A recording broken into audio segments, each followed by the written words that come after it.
we're looking forward to it. We got to get back to common sense. Croeso i ddinas gobeithion a breuddwydion. Las Vegas yn haleth Nevada, lle mae yna giro drwm Donald Trump.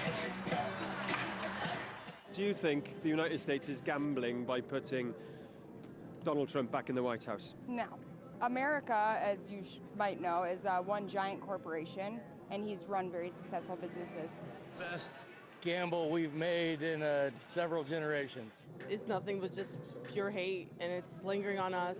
We're feeling it. Fe gipiodd y bilionydd 80,000 yn fwy o bleidleisiau nac yn 2020, bron i 250,000 yn fwy nac yn 2016. Mae gan Trump fwy na gwesti yma felly, mae dy fe gefnogaeth sy'n tyfu hefyd.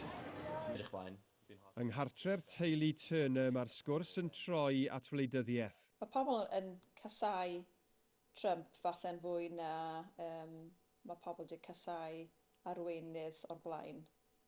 Wel, ers tro diwethaf Trump. Pam de? Mae'n erchyll. Fi'n credu bydd e'n neud job dda. Fi'n meddwl mae pobl bach yn sic o'r inflation jyst mynd allan o control.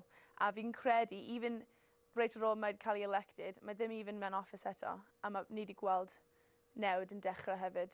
I ni, fel teulu, i ni yn bersonol, fi ddim yn meddwl bydd lot o wahaniaeth. Fi'n meddwl bydd y taxes falle yn well i ni.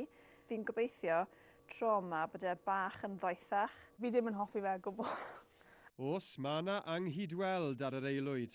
Fel lot o teulu fi'n meddwl yw fe gallu gwneud y job yn dda, ond fi'n peindio hwnna anodd gyda ffordd fe'n behafio.